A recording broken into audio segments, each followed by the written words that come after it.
अस्सलाम वालेकुम लो जी, तुसीं देख रहे पंजाबी चैनल। तुहाडे सारिਆਂ ਦਾ ਲਾਈਕ ਕਮੈਂਟ ਤੇ ਚੈਨਲ ਨੂੰ ਸਬਸਕ੍ਰਾਈਬ ਕਰਨ ਦਾ ਬਹੁਤ ਸ਼ੁਕਰੀਆ। ਅਗਰ ਅਜੇ ਤੱਕ ਤੁਸੀਂ ਸਬਸਕ੍ਰਾਈਬ ਨਹੀਂ ਕੀਤਾ ਤੇ ਸਬਸਕ੍ਰਾਈਬ ਜ਼ਰਾ ਖਿੱਚ ਕੇ ਰੱਖੋ।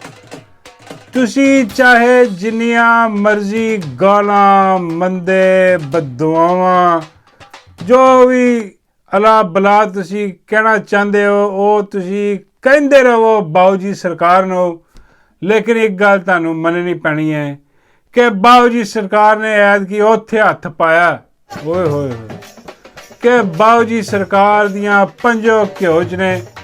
बाबू जी सरकार नूं लभ्या एक चिराग, हाँ जी वो चिराग और रगड़ते ने ते निकलदा विचों एक जिनी।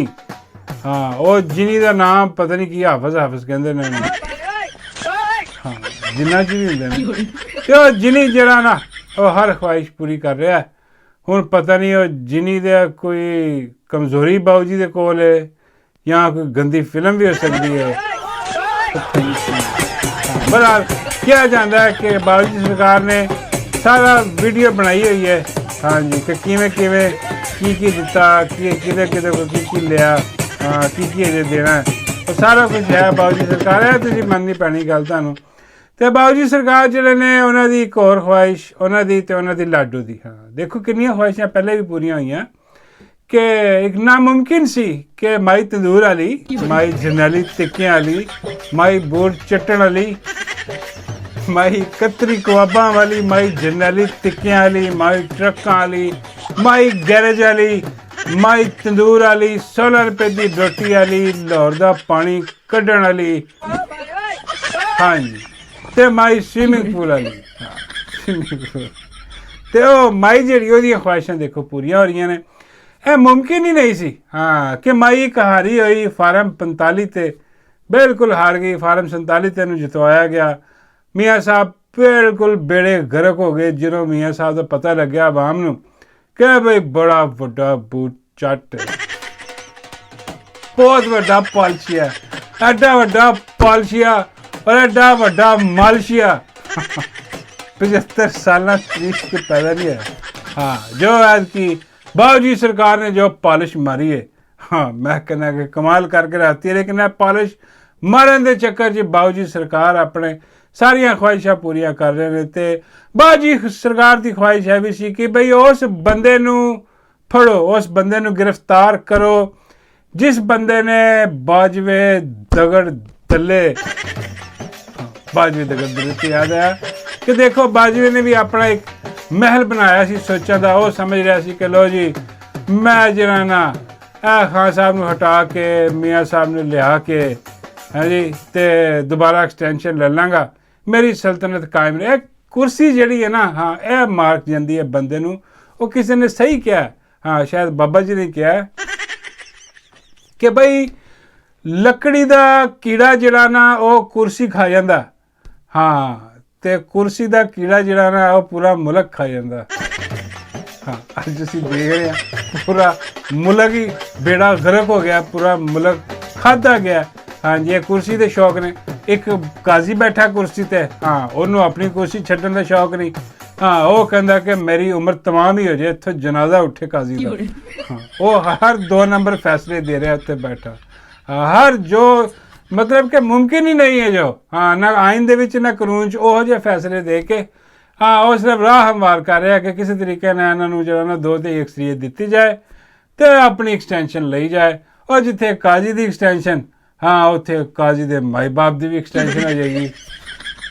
हुण तुसीं कह रहे हो कि यार काजी दा माई बाप वो पता ही है सारिਆਂ ਨੂੰ ਕਿਹੜਾ ਉਹੀ ਜਿਹੜਾ कि बाबू जी सरकार दा माई बाप है। हाँ जी ते ਉਹ ख्वाहिश ਜਿਹੜੀ ਸੀ ਨਾ बाबू जी ਦੀ ਉਹ ਹੁਣ ਜਿਹੜੀ ਪੂਰੀ ਹੋਈ ਹੈ ਕਿ ਜੀ ਜਨਰਲ ਫੈਜ਼ ਮੀਰ ਜਿਹੜਾ ਨਾ, ਹਾਂ ਉਹਨੂੰ ਕਿਸੇ ਤਰ੍ਹਾਂ ਪਕੌੜੇ ਲਾਓ।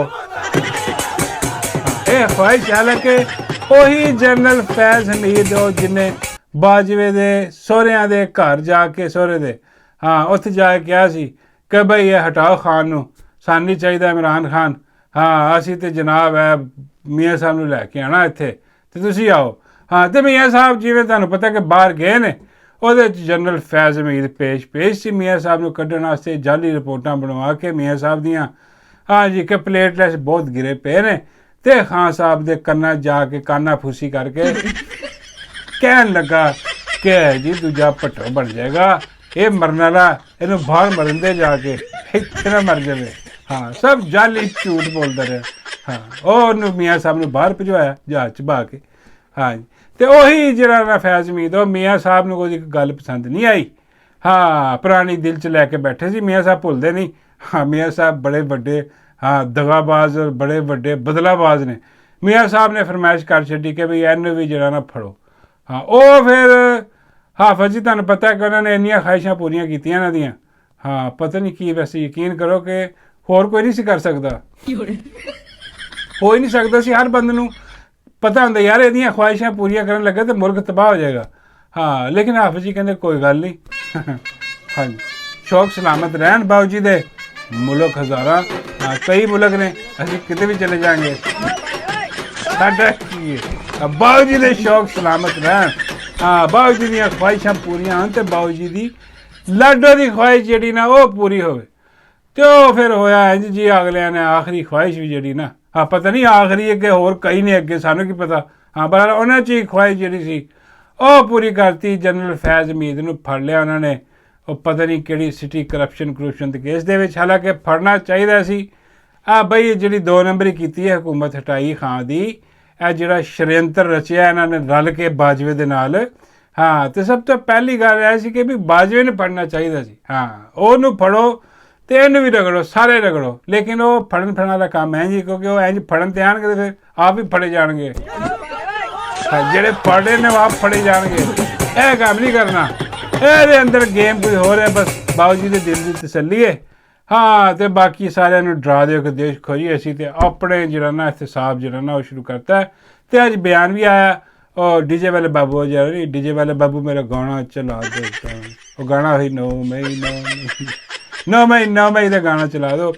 ਔਰ ਡੀਜੇ ਬਾਬੂ ਨੇ ਆਖਿਆ ਕਿ ਦੇਖੋ ਜੀ, ਵੱਡੇ ਉਹਦੇ ਵੱਡੀਆਂ ਜ਼ਿੰਮੇਦਾਰੀਆਂ ਹੁੰਦੀਆਂ ਨੇ, ਅਤੇ ਸਾਨੂੰ ਬੜਾ ਫਖਰ ਹੈ ਜੀ ਕਿ ਅਸੀਂ ਆਪਣਾ ਜਿਹੜਾ ਨਾ ਅੰਦਰ ਸਾਡਾ ਖੁਦ ਇਹਤਸਾਬੀ ਦਾ ਨਿਜ਼ਾਮ ਜਿਹੜਾ ਸਾਡੇ ਅੰਦਰ, ਹਾਂ, ਬੜਾ ਸਾਨੂੰ ਉਹਦੇ 'ਤੇ ਪ੍ਰਾਊਡ ਹੈ ਜੀ। ਹਾਂ, ਹਾਲਾਂਕਿ ਯਕੀਨ ਕਰੋ ਕਿ ਵਾਕਈ ਅਗਰ ਨਿਜ਼ਾਮ ਹੁੰਦਾ ਨਾ, ਹਾਂ, ਸੱਚੀ ਮੁੱਚੀ ਨਾਫਜ਼ ਹੁੰਦਾ ਹੈ ਇੰਟਰਨਲ ਅਕਾਊਂਟੇਬਿਲਟੀ ਦਾ। ਹਾਂ, ਤੇ ਅੱਜ ਆਪਣਾ ਡੀਜੇ ਬਾਬੂ ਵੀ ਕਿਤੇ ਹੋਰ ਹੋਣੇ ਸੀ। ਹਾਂ, ਸਭ ਤੋਂ ਪਹਿਲੇ ਤਾਂ ਪੜ੍ਹਨਾ ਸੀ ਉਹ ਬਾਜਵੇ ਦਗੜਦਲੇ ਨੂੰ। ਹਾਂ, ਤੇ ਉਹਨੇ ਸਾਰੀ ਸ਼ਰਯੰਤਰ ਜਿਹੜਾ ਰਚਿਆ ਉਹ ਡੋਨਾਲਡ ਲੂ ਦੇ ਖੱਤ 'ਤੇ ਆ ਕੇ ਢੇਰ ਹੋ ਗਿਆ। ਆਪਣੀ ਐਕਸਟੈਂਸ਼ਨ ਦੀ ਲਾਲਚ ਦੀ ਖਾਤਰ ਉਹਨੇ ਆ ਕੇ ਇਹ ਸਾਰਾ ਕੁਛ ਕੀਤਾ। ਹਾਂ, ਉਹਨੂੰ ਅੰਦਰ ਹੋਣਾ ਚਾਹੀਦਾ ਸੀ। ਹਾਂ, ਉਹਦੇ ਬਾਅਦ ਠੀਕ ਹੈ, ਫੈਜ਼ ਵੀ ਦਾ ਵੀ ਟ੍ਰਾਇਲ ਲਾਜ਼ਮੀ ਕਰਨਾ ਚਾਹੀਦਾ ਸੀ ਕਿ ਇਹ ਸਾਰੇ ਸ਼ਾਮਿਲ ਨੇ, ਇੱਕੋ ਹੀ ਉਹਦੇ ਚੱਟੇ ਬੱਟੇ ਨੇ। ਹਾਂ, ਸਾਰੇ ਦੇ ਸਾਰੇ। ਉਹਦੇ ਬਾਅਦ ਜੇ ਨਿਜ਼ਾਮ ਹੁੰਦਾ ਤੇ ਉਹ ਖੁੱਲ੍ਹਾ ਨਾ ਫਿਰ ਰਿਹਾ ਹੁੰਦਾ ਇਸ ਟਾਈਮ। ਉਹ ਜਿਹਨੇ ਕਿਹਾ ਸੀ ਕਿ ਜਦ ਦੀ ਇੰਪੋਰਟ ਹਕੂਮਤ ਆਈ ਹੈ, ਹਾਂ, ਸਟਾਕ ਮਾਰਕੀਟ ਅੰਦਰ ਨਹੀਂ, ਇੱਥੇ ਅੰਦਰ ਤੇ ਉਹਨੂੰ ਹੋਣਾ ਚਾਹੀਦਾ ਸੀ। ਸਟਾਕ ਮਾਰਕੀਟ ਉੱਤੇ ਤੇ ਰੁਪਈਆ ਦਿਲ ਦੀ ਗੱਲ ਅੰਦਰ ਆ ਰਹੀ ਨਾ। ਹਾਂ, ਦੇਖੋ ਉਹਦੇ ਬਾਅਦ ਸਟਾਕ ਮਾਰਕੀਟ ਪੂਰਾ ਮੁਲਕ ਹੀ ਵੜ ਗਿਆ। ਹਾਂ, ਸਟਾਕ ਮਾਰਕੀਟ ਵੀ ਉਹ ਵੀ ਅੰਦਰ ਹੋ ਜਾਂਦਾ। ਉਹਦੇ ਸਮੇਤ ਡੀਜੇ ਵਾਲੇ ਵੀ ਬਾਬੂ ਅੱਜ ਅੰਦਰ ਬਾਜਾ ਵਜਾ ਰਹੇ ਹੁੰਦੇ ਕਿਤੇ ਬੈਠੇ। ਹਾਂ, ਪਕੌੜੇ ਲੱਗੇ ਹੁੰਦੇ। ਲੇਕਿਨ ਨਹੀਂ ਹੈ, ਐਸੀ ਗੱਲ ਕੋਈ ਨਹੀਂ ਹੈ। ਐਵੇਂ ਅੱਖਾਂ ਦਾ ਧੋਖਾ, ਹੋਰ ਕੁਛ ਨਹੀਂ ਹੈ। ਹਾਂਜੀ, ਬਾਕੀ ਇਹ ਜਿਹੜਾ ਨਿਜ਼ਾਮ ਹੈ, ਇਹਨਾਂ ਦੀ ਅੰਦਰੂਨੀ ਲੜਾਈ ਵੀ ਹੋ ਸਕਦੀ ਹੈ। ਹਾਂ, ਉਹ ਲੜਦੇ ਰਹਿਣ, ਸਾਨੂੰ ਇਹਦੇ ਨਾਲ ਕੀ ਹੈ। ਹਾਂ, ਸਾਨੂੰ ਸਾਡੀ ਤਾਂ ਦੋਨਾਂ ਨੇ ਵਜਾਈ ਹੈ, ਜਿਹੜੇ ਵੀ ਗਰੁੱਪ ਨੇ, ਜੇ ਕੋਈ ਹੈ ਵੀ ਨੇ। ਹਾਂ, ਬੇੜੇ ਗਰਕ ਸਾਡੇ ਕੀਤੇ ਨੇ। ਹਾਂ, ਅਤੇ ਇਹਦੇ ਬਾਅਦ ਉਹ ਜਿਹੜਾ ਨਾ ਦੂਜੀ ਖਬਰ ਤੁਹਾਨੂੰ ਮੈਂ ਦੇਣ ਲੱਗਾ ਵਾਂ ਕਿ ਉਹ ਮਾਈ ਤੰਦੂਰ ਵਾਲੀ ਜਿਹੜੀ ਹੈ, ਮਾਈ ਜਰਨੈਲੀ ਤਿੱਕਿਆਂ ਵਾਲੀ, ਉਹਨੇ ਕਿਹਾ ਕਿ ਜੀ ਮੈਂ ਚਾਹੁੰਦੀ ਹਾਂ ਕਿ ਜਿਹੜੇ ਨੌਜਵਾਨ ਨੇ ਉਹਨਾਂ ਦੇ ਹੱਥਾਂ ਦੇ ਵਿੱਚ ਪੈਟਰੋਲ ਬੰਬ, ਹਾਂ, ਇੰਤਸ਼ਾਰ ਫੈਲਾਉਣ ਵਾਲੀਆਂ ਜਿਹੜੀਆਂ ਚੀਜ਼ਾਂ ਨੇ, ਹਾਂ, ਉਹ ਨਹੀਂ ਹੋਣੀਆਂ ਚਾਹੀਦੀਆਂ। ਲੈਪਟਾਪ ਹੋਣਾ ਚਾਹੀਦਾ, ਡਿਗਰੀਆਂ ਹੋਣੀਆਂ ਚਾਹੀਦੀਆਂ, ਕੋਈ ਇਹੋ ਜਿਹੀਆਂ ਚੀਜ਼ਾਂ ਹੋਣੀਆਂ ਚਾਹੀਦੀਆਂ ਨੇ। ਹਾਂ, ਹਾਲਾਂਕਿ ਬਿਲਕੁਲ ਹੀ ਉਲਟੀ ਗੱਲ ਕਰ ਗਈ ਹੈ। ਕਹਿਣ ਨੇ ਇਹ ਚਾਹੀਦਾ ਸੀਗਾ, ਬਲਕਿ ਇਹ ਦਿਲ 'ਚ ਉਹਨੇ ਇਹੀ ਖਿਆਲ ਕੀਤਾ ਨਾ ਕਿ ਮੇਰੇ ਚਾਹੁੰਦੀ ਹੈ ਕਿ ਸਾਰੇ ਨੌਜਵਾਨਾਂ ਦੇ ਹੱਥਾਂ ਦੇ ਵਿੱਚ, ਹਾਂ, ਗੰਦੀਆਂ ਫਿਲਮਾਂ ਹੋਣ। ਹਾਂ, ਹਾਂ, ਕਿਉਂਕਿ ਮਾਈ ਦਾ ਮਿਆਰ ਇਹੀ ਹੈ। ਮਾਈ ਇੱਥੇ ਤੱਕ ਪਹੁੰਚੀ ਗੰਦੀਆਂ ਫਿਲਮਾਂ ਬਣਾ ਕੇ, ਹਾਂ, ਅਤੇ ਬਲੈਕਮੇਲ ਕਰਕੇ, ਸਾਰੀ ਗੇਮ ਕਰਕੇ। ਉਹਦੇ ਬਾਅਦ ਚੋਰੀ ਦੀ ਸੀਟ 'ਤੇ ਆਈ ਹੋਈ ਮਾਈ, ਹਾਂਜੀ, ਚੋਰੀਸ਼ੁਦਾ ਸੀਟ ਹੈ ਆਪਣਾ ਫਾਰਮ 47 ਵਾਲੀ। ਹਾਂ, ਉਹਦੇ 'ਤੇ ਬਹਿ ਕੇ ਅਤੇ ਇਹ ਆ ਕੇ ਬਣ ਗਈ ਹੈ ਵਜ਼ੀਰੇ ਵਾਲਾ। ਤੇ ਹੁਣ ਕਹਿ ਰਹੀ ਹੈ ਕਿ ਜੀ ਜੋ ਇਹਦਾ ਹਾਲ ਤੁਸੀਂ ਦੇਖ ਲਿਆ ਇਹਦੀ ਗਵਰਨੈਂਸ ਕੀ ਹੋਣੀ ਹੈ, ਜਿਹੜੇ ਜਾਲੀ ਆਈ ਹੈ ਟਿਕਟੋਕਾਂ ਬਣਾਉਣ ਵਾਸਤੇ। ਉਹ ਕਹਿ ਰਹੀ ਹੈ ਕਿ ਜੀ ਮੈਂ ਜਿਹੜਾ ਨਾ ਉਹ ਹਜ਼ਰਤ ਉਮਰ ਦੇ ਦੌਰ ਦੇ ਹੁਕਮਰਾਨੀ ਵਾਲਾ ਜਿਹੜਾ ਨਾ ਸਿਸਟਮ, ਮੈਂ ਉਸ ਗਾਮਜ਼ਨ ਆ ਉਸ 'ਤੇ। ਹਾਂ ਇਹੋ ਜਿਹੀ ਗੱਲ ਕੀਤੀ। ਖੈਰ ਖੁਦਾ ਦਾ ਖੌਫ ਵੀ ਨਹੀਂ ਇਹਨਾਂ ਨੂੰ। ਉਹ ਤੁਸੀਂ ਚੋਰ ਲੁਟੇਰੇ ਜ਼ਾਤ ਦੇ ਕੰਜਰ ਉਹ ਬਗੈਰ ਤੋਂ। ਹਾਂ ਤੁਹਾਡੀ ਕੁੱਲ ਔਕਾਤ ਜਿਹੜੀ ਉਹ ਗੰਦੀ ਫਿਲਮ ਦਿਖਾ ਕੇ ਕੋਈ ਨਾ ਕੋਈ ਅਹੁਦਾ ਲੈਣਾ ਹੈ, ਕੋਈ ਨਾ ਕੋਈ ਬਗੈਰਤੀ ਕਰਨੀ, ਕਰਪਸ਼ਨ ਦੇ ਤੁਸੀਂ ਬੇਤਾਜ ਬਾਦਸ਼ਾਹ ਹੋ। ਹਾਂ ਬਗੈਰਤੀ ਤੁਹਾਡੇ 'ਚ ਕੁੱਟ ਕੇ ਭਰੀ ਹੋਈ ਹੈ ਤੇ ਤੁਸੀਂ ਐਡੀ ਐਡੀ ਵੱਡੀਆਂ ਹਸਤੀਆਂ ਦਾ ਨਾਮ ਲੈਂਦੇ ਹੋ। ਇਹਨਾਂ ਨੂੰ ਸ਼ਰਮ ਨਹੀਂ ਆਉਂਦੀ, ਇਹਨਾਂ ਨੂੰ ਡੁੱਬ ਕੇ ਮਰ ਜਾਣਾ ਚਾਹੀਦਾ। ਹਾਂ ਬਾਬਾ ਜੀ ਫਰਮਾਉਂਦੇ ਨੇ ਕਿ ਬਾਈ ਉਹ ਮੈਨੂੰ ਤਾਂ ਬੜਾ ਅਫਸੋਸ ਹੋਇਆ। ਮੈਂ ਕਿਹਾ ਬਾਬਾ ਜੀ ਕਿਹਦਾ? ਬਾਬਾ ਜੀ ਫਰਮਾਉਂਦੇ ਕਿ ਉਹ ਫੈਜ਼ ਹਮੀਦ ਦਾ ਜਿਹੜਾ ਆਪਣਾ ਕੋਰਟ ਮਾਰਸ਼ਲ ਹੋਣ ਲੱਗਾ। ਮੈਂ ਕਿਹਾ ਬਾਬਾ ਜੀ ਤੁਹਾਨੂੰ ਕੀ ਅਫਸੋਸ ਹੋ ਰਿਹਾ? ਬਾਬਾ ਜੀ ਫਰਮਾਉਂਦੇ ਉਹ ਵਿਚਾਰੇ ਇਕੱਲੇ ਦਾ ਹੋ ਰਿਹਾ, ਉਹ ਬਾਜਵੇ ਦਾ ਵੀ ਹੋਣਾ ਚਾਹੀਦਾ ਸੀ ਨਾਲ। ਬਾਬਾ ਜੀ ਫਰਮਾਉਂਦੇ ਬਾਜਵੇ ਦਾ ਵੀ ਨਾਲ ਹੋਣਾ ਚਾਹੀਦਾ ਸੀ ਤੇ ਔਰ ਡਿਪਟੀ ਨੂੰ ਵੀ ਅੰਦਰ ਕਰਨਾ ਚਾਹੀਦਾ ਸੀ।